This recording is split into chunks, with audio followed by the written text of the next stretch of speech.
우리는 이 성례를 지킵니다.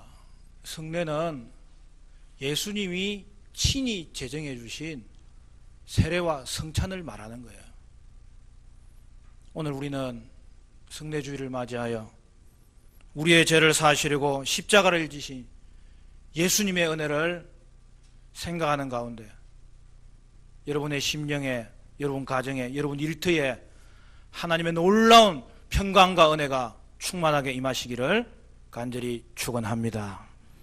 먼저 우리는 성례는 단지 형식에 불과하다고 생각하는 것을 여러분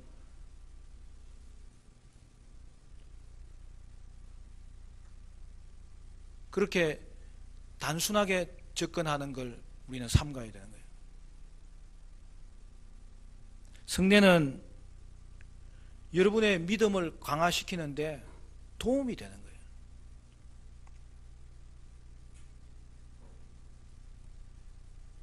우리는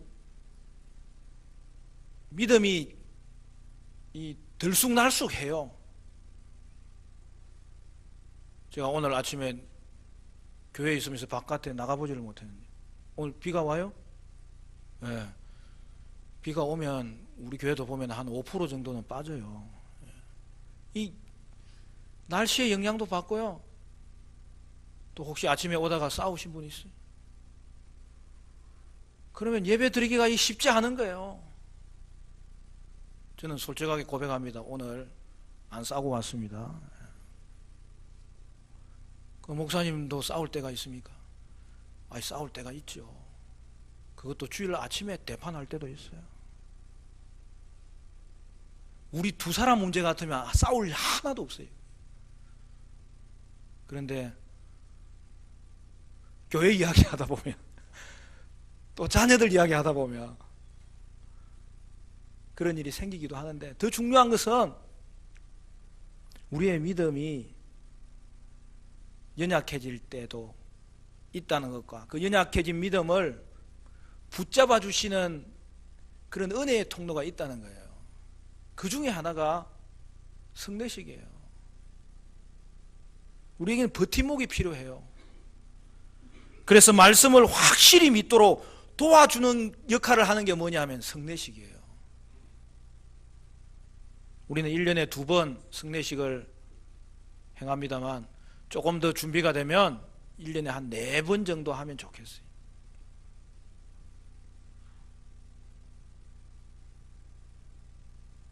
우리는 땅에 살고 있기 때문에 물론 우리의 본향은 하나님 나라지만 그럼에도 불구하고 땅에 있으면서 땅에 속한 것들을 통해서 복음을 이렇게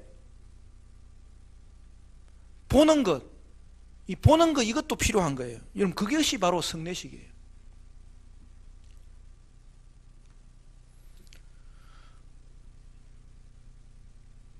중세를 열었던 믿음의 사람 어거스틴은 이 성례에 대해서 그가 말하기를 눈에 보이는 말씀이다 그렇게 이야기했어요. 여러분 말씀에는 그래서 2개가 있는 거예요.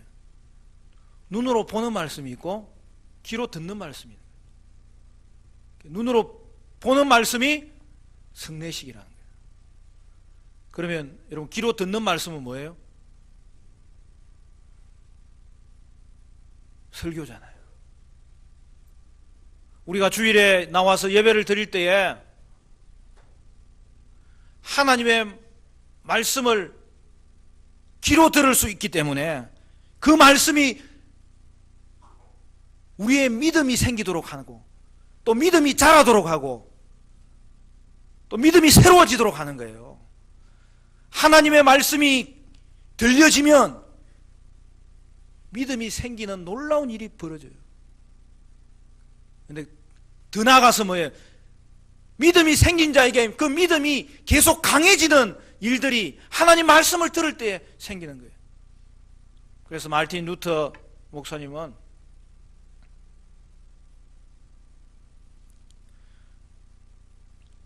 우리가 은혜를 받는 통로로 하나님이 주신 우리 몸의 주된 기관은 귀다 그렇게 이야기한 거예요.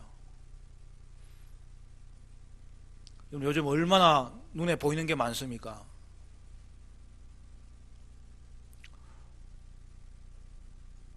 요새는 텔레비전을 그냥 손에 들고 다니잖아요.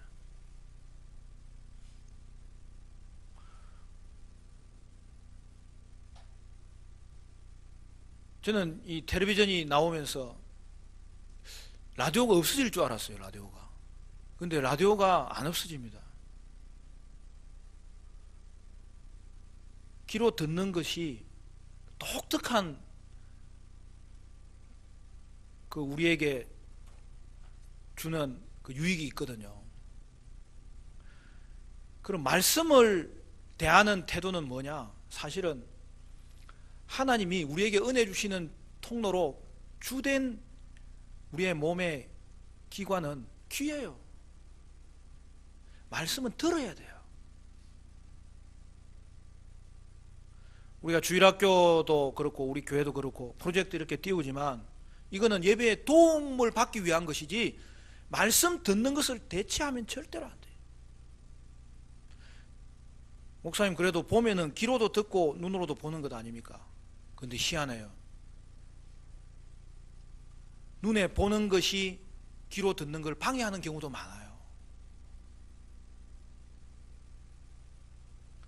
그래서 우리가 은혜를 계속 받는 비결은 뭐냐 하면 말씀을 들어야 되는 거예요. 매주 들어야 되는 거예요. 그것이 예배 시간이에요. 하나님께 나와서 예배 드릴 때는 그 시간은 하나님이 주의 종을 통하여 말씀을 들려주는 시간인데, 그러면 그 말씀이 우리의 믿음을 일으키게 되고 우리의 믿음을 자라게 하는 것이 말씀이 주는 너무나 놀라운 은혜인 것이죠. 그런데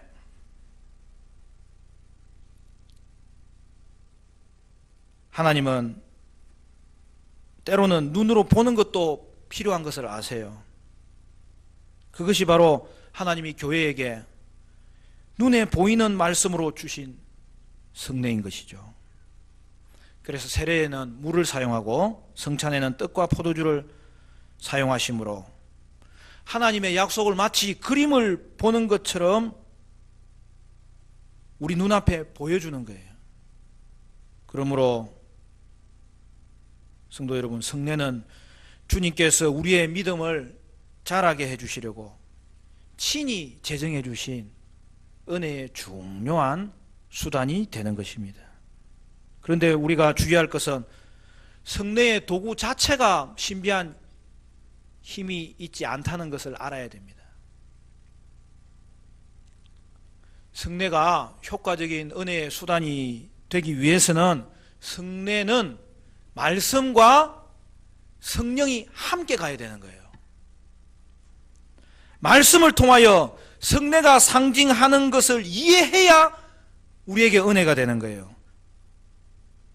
또한 성령님이 임하셔서 말씀을 깨닫게 해주시고 그리하여 우리의 영혼을 문을 여셔서 이 성례를 받아들이게 하실 때에 비로소 우리에게 성례가 바른 역할을 하게 되는 것입니다. 그러므로 여러분, 말씀과 성령의 역사가 없으면 성례는 우리 마음에 아무것도 이룰 수가 없는 거죠. 이것이 바로 성례식에는 말씀 선포가 반드시 따라야 되는 이유인 것입니다. 우리가 성례식에서 말씀을 들을 때에 주님께서는 말씀을 통하여 가르치시는 거예요. 성령을 통하여 마음에 확정을 주시는 거예요. 확신을 주시는 거예요. 그리하여서 우리의 마음을 열어서 말씀과 성례가 우리 마음에 들어가도록 역사해 주시는 거예요. 오늘 본문을 보면 성찬이 무엇인지 말씀하고 있어요. 그러면 성찬의 유익이 무엇일까요? 성찬은 예수님이 잡히시던 전날 밤에 교회를 위해서 친히 제정하신 성례입니다. 우리 다 같이 23절 같이 볼까요? 23절, 24절 우리 같이 읽겠습니다. 시작. 내가 너희에게 전한 것은 주께 받은 것이니 곧 주 예수께서 잡히시던 밤에 떡을 가지사 축사하시고 때어 이르시되 이것은 너희를 위하는 내 몸이니 이것을 행하여 나를 기념하라 하시고. 주님은 성찬식을 통하여서 우리에게 어떤 유익을 주시기를 원하실까요? 제가 성례 주일마다 한 번은 세례에 대해서, 또 한 번은 유아 세례에 대해서, 한 번은 성찬에 대해서 그동안 강론을 계속 해왔습니다. 당분간은 제가 이렇게 할 거예요. 오늘 본문을 보십시오. 성찬식을 통해서 우리에게 어떤 유익을 주기를 주님이 원하시는 것입니까? 여러분, 하나님은 우리 아버지십니다. 그러므로 하나님의 사랑은 우리 인생 전체에서 우리에게 부어지고 있어요. 지금도 하나님의 사랑은 여러분에게 부어지고 있어요. 뿐만 아니라 하나님은 앞으로도 계속하여 그 은혜를 풍성하게 여러분에게 베풀어 주실 거예요. 그런데 그것을 맹세를 통하여 확인시켜 주는 게 뭐냐? 그게 성례인 거예요. 하나님께서는 독생자의 손을 통해 영적 잔치인 성찬을 제정해 주신 것입니다. 여러분, 성찬에서 사용되는 떡과 포도주는 그리스도의 살과 피를 상징합니다. 그러므로 성찬의 의미는 예수님과 영적 연합이에요. 우리는 너무나 어리석어서 그리스도와 영적으로 연합되어 있다는 것을 잊어버리기가 쉽고 순간순간 그 의미를 깨닫지 못할 때가 많습니다. 그렇기 때문에 이러한 상징을 통해서 마치 눈으로 보는 것과 같이 예수님과 연합되어 있는 이 신비를 확실하게 알도록 하신 것이 성례식이에요. 여러분, 떡과 포도주는 사실 이스라엘 백성에게서는 주식이에요. 원래 성경에는 빵이라고 되어 있어요. 근데 우리는 빵 안 먹잖아요. 밥을 먹든지 떡을 해서 먹잖아요. 그래서 우리 성경으로 번역될 때는 그냥 떡이라고 되어 있는 거예요. 여러분, 이스라엘 백성이 평소 때는 식사를 하지만 성례식도 식사에서 가져온 그것을 상징으로 해서 예식을 치르는 거예요. 그 말은 뭐예요? 오늘 우리가 이 땅을 살아갈 때에 떡과 포도주가 우리의 육체의 생명을 유지하게 하는 것이지 않습니까? 마찬가지로 오늘 우리가 성찬식에 참여하면서 우리의 영혼은 그리스도의 살과 피로 말미암아서 살아나게 되었고, 그리스도의 살과 피로 말미암아서 나의 살아난 생명은 유지되고 있고, 그리스도의 살과 피로 말미암아서 나의 살아난 이 생명은 유지될 뿐만 아니라 자라고 있다. 이것을 성경을 통하여 보여주는 것이 성례식인 것이죠.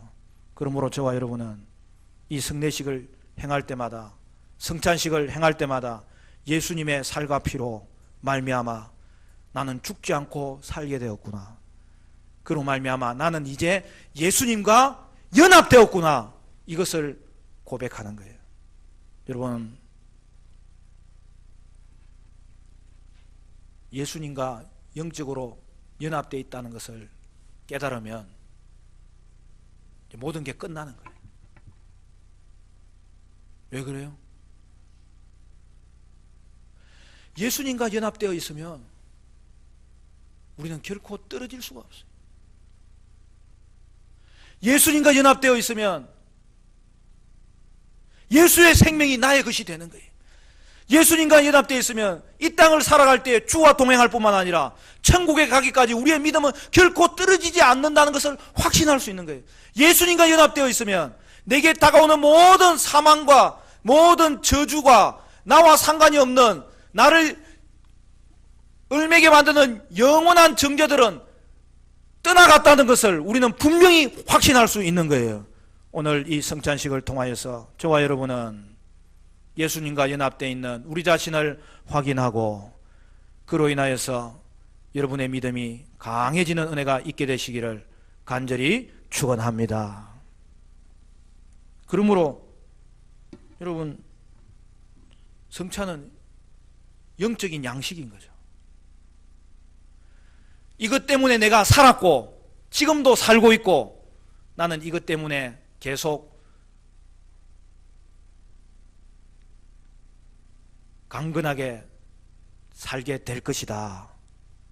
따라서 성도는 그리스도의 살과 피로 그리스도와 연합된 것을 다시 한 번 더 확인할 수 있는 것이죠. 우리는 성찬을 통하여 영적 양식을 먹음으로 믿음이 강해지는 것입니다. 그러니까 성찬의 결과가 뭐라고요? 믿음이 강해지는 거예요. 말씀 듣는 자리에 여러분 참여하시고 성찬의 자리에 참여하실 때에 그것이 우리에게 얼마나 중요한, 금보다도 귀한 믿음을 허락해 주시고 강하게 해주시는 은혜가 있다는 이 사실 앞에서 여러분은 기대하는 마음으로 오늘도 이 예식에 참여할 수 있어야 되는 것이죠. 그런데 성찬의 결과도 믿음이 강해지는 것이지만 성찬의 시작도 믿음으로 행해야 되는 거예요. 여러분, 말씀과 성령이 함께 해야 된다는 말은 믿음으로 행하지 않으면 안 된다는 뜻이에요. 믿음으로 성찬에 참여하면 놀랍게도 믿음이 또 자라요. 그러므로 떡과 포도주를 먹을 때에 이것이 우리의 영적 양식이 되는 방법이 뭐냐? 믿음으로 이 예식에 참여하는 거죠. 세례든지 성찬이든지 우리가 성례에 참여할 때 믿음이 중요한 이유가 여기에 있습니다. 세례시 성도는 말씀을 듣고 성령이 역사하심으로 성례를 믿음으로 받아들여야 돼요.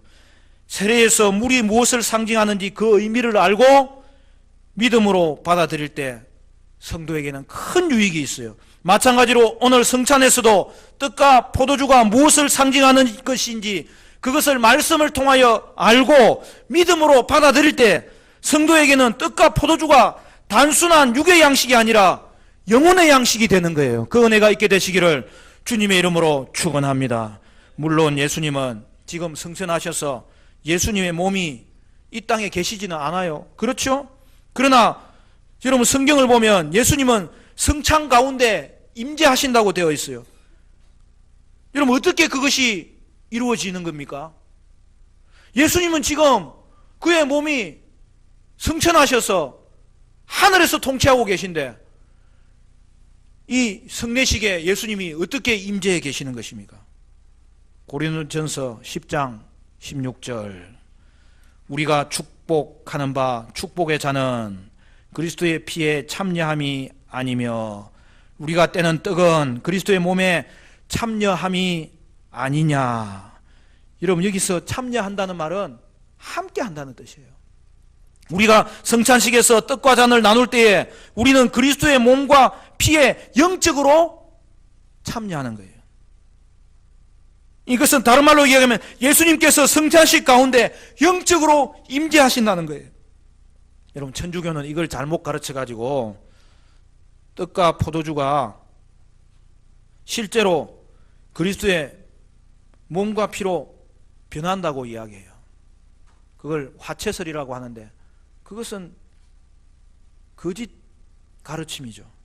하지만 예수님은 오늘 성경을 보세요. 떡과 포도주가 자신의 살과 피를 상징한다고 말씀하셨지 살과 피 그 자체라고 말씀하신 적이 없어요. 여러분 25절에 보십시오. 뭐라고 되어 있죠? 19에 또한 그와 같이 잔을 가지시고 이르시되 이 잔은 내 피로 세운 새 언약이니 상징한다는 거죠. 이것을 행하며 마실 때마다 나를 기념하라. 그런데 여기 기념하라는 것을 주의해야 돼요. 왜 그러냐면 여러분 성찬식은 예수님의 떡과 피가 떡과 포도주가 예수님의 살과 피로 바뀌는 게 절대 아니에요. 상징하는 거예요. 그런데 그렇다고 해서 아무런 유익이 없는 단순한 기념식도 아니에요. 그래서 여기에는 기념하라고 되어 있지만 다른 성경에는 참여하라고 되어 있는 거예요. 그 말은 뭐예요? 예수님이 떡과 잔을 나누는 이 성찬식 가운데 영적으로 임재해 계시기 때문에 예수님의 임재를 우리도 느끼면서 참여하는 것이 성찬식이 될 때에, 오늘 이 자리는 예수님이 임재하시는 자리고, 저와 여러분이 떡과 포도주를 먹을 때 단순한 육신의 양식이 아니라 영적인 양식으로 여러분의 믿음이 강화되는 은혜가 있게 될 줄로 믿습니다. 그걸 영적 임재설 또는 공재, 같이 임재한다는 것을 성경은 말하고 있는 거예요. 여러분, 그런데 그거는 어려운 말이 아니에요. 우리에게 주신 놀라운 축복이에요. 그러므로 오늘 우리는 말씀대로 이 예식을 행함으로 오늘 저와 여러분의 삶 가운데, 예수님은 인성으로는 천국에 계시지만 신성으로는 성찬식 가운데 임재하시기 때문에 그 하나님의 임재 가운데 이 양식이 영적 양식이 되시고 이 자리가 영적 잔치가 되는 놀라운 축복이 여러분에게 있게 되시기를 간절히 바랍니다. 그래서 성찬은 우리에게 실제적인 유익을 주는 은혜의 수단이며 그리스도께서 친히 정하신 거룩한 예식인 것입니다. 사랑하는 성도 여러분, 여러분은 오늘 성찬에 참여하시면서 여러분을 위해서 십자가에서 몸과 피를 바치심으로 그와 연합되게 하신 예수님의 은혜를 말씀을 통하여 깨닫게 되시고 믿음을 통하여 고백하시기를 부탁드립니다. 그리하여 여러분의 평생이 예수님이 임재하시는 이 성찬의 은혜를 통하여 영적인 양식을 먹고 영적인 잔치에 참여하고 믿음이 생기고 믿음이 자라고 믿음이 새로워지고 믿음이 강해지는 은혜의 축복이 임하게 되시기를 주의 이름으로 축원합니다.